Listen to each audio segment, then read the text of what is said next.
Oh, it's not that kind of power ponies. God damn it!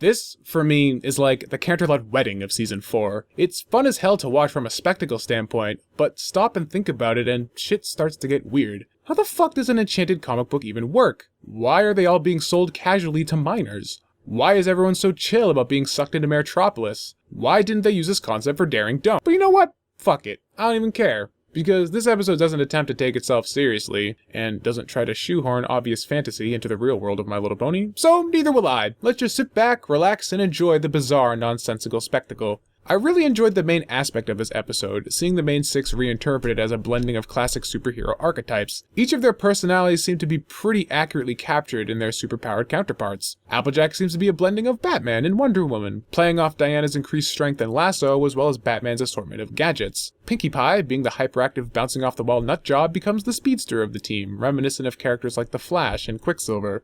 Rainbow Dash gets to be a combination of Storm, due to her control over the weather, as well as Thor, as the lightning bolt charm requisite to aiming her powers is reminiscent of Mjolnir. Dash kinda seemed to get the short end of the superpower stick relative to her character though. Like, oh gee thanks, only my entire tribe can manipulate weather, like that's my fucking job. Rarity is fabulous as usual. I loved how, since her powers dealt with creation, she took to them far quicker than any of the main six sans Pinkie Pie. Maybe it's just my Rarity bias showing through, but I thought she totally stole the show this episode. She had some of the best lines, especially the quip she threw at Twilight. It's an improvement, darling.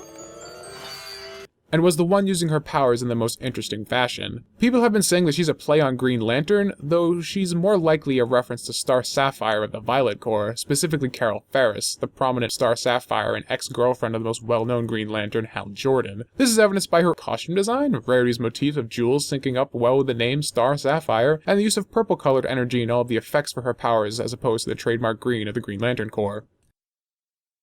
No one cares! Man, fuck you! Flutterhawk was amazing too, with a deep changing voice and a physique so roided up that it makes Snowflake do a double take. Not to mention her flipping her shit all over Maniac's hairdryer Doom Cannon, reducing it to scraps. You know, I can't help but feel she's working through some issues right now. Twilight is... Frozone? No, seriously though, she seems closer to Doctor Strange, as Spike exposits that she can use her horn to cast a variety of spells, just like Doctor Strange can focus all kinds of effects through his hands. It's just weird that she only uses freezing powers. I guess generic magical energy beams would have been too close to what she normally does. I mean, she's an alicorn. She's basically a superhero in her actual life already. And then there's Spike, who doesn't get any powers at all, and is shoehorned into the role of the comic's bumbling sidekick Humdrum.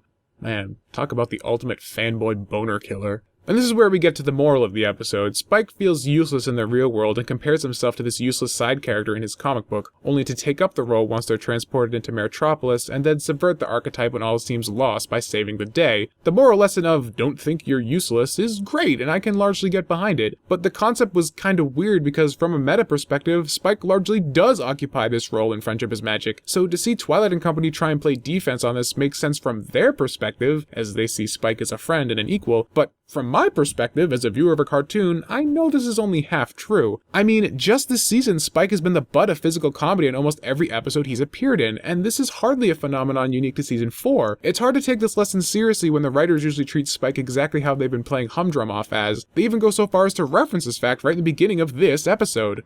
Humdrum never stops the villain. He's just there for comic relief.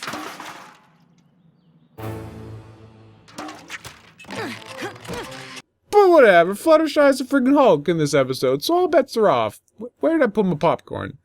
Arguably the most interesting thing about this episode, though, are the visuals. We've never seen environments like this in My Little Pony before. A more gritty, dark color palette that has more in common with Batman the Animated Series than My Little Pony. It's a world that closely resembles our own. To see this kind of modern environment portrayed through MLP's trademark visual language was incredibly interesting. I thought the fantasy violence was going to wow me as well, but after watching Daring Don't, I guess I'm already used to pony combat. The fight scenes here seemed a bit more subdued, as for a good chunk of the running time, the main six are trapped in a cage. And that brings us to the villain of this episode. Maniac was a fun character, and an interesting blend of the Joker and basically every common comic book trope under the sun, and she was more effective in her role because of it. She felt a lot like Sedusa from Powerpuff Girls to me. I love how they animated her hair to mirror and enhance her body language while she was monologuing. Speaking of which, is it sad that this one villain from a candy-colored horse show has more common sense than 90% of actual comic book antagonists? Like, yeah, she monologues, which was glorious, but she actually has her goons actively keep tabs on the heroes to make sure they can't pull a fast one. I suppose his cleverness was a device to make sure the main six were kept on lockdown until Spike could come save the day, but still, credit where credit is due. Of course, the weak link here would be the plot. It's entirely predictable, and right from the opening scene you know exactly how the whole thing is going to go down. It's the most generic comic book plot you could think up. Which I suppose is entirely the point, considering the subject matter being parodied here, so it's hard to hold that against this episode. Overall, it's really hard to hold anything against this episode. Moral aside, it's a fun little experiment in terms of visual design and subject matter, both being tonally different than the show's normal fare, but it obviously does nothing to really advance the plotline of Season 4 and is a throwaway 22 minutes. This isn't bad, it's just the fact. So Power Ponies certainly didn't offend me in any way, except for perhaps the distressing lack of Power Rangers references, but I wasn't super excited about it either. It was like taking the scenic route home from work that one time out of the blue. You may not have understood why you took it, but at the end of the day, you're kinda glad you did, because you mixed up your normal routine and experienced some things you otherwise wouldn't have. One minor thing I also noticed was that, just like in the end of Castlemania with the Pony of Shadows teaser, the comic book that housed Metropolis disappeared. Is this another weird ending gag? Or are these episodes slowly building the main six a rogues gallery of their own? I suppose only time will tell, but if I'm being honest, I'm not holding my breath. Now I have a question for you guys. If you were gonna assign the main six superpowers, what characters would you have them parody instead of what was presented in this episode? Would you keep it exactly the same, or would you have chosen something different? Let me know in the comments below.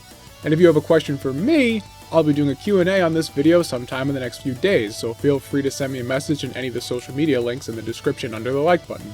Until next time, I'm Tommy Oliver. Stay curious.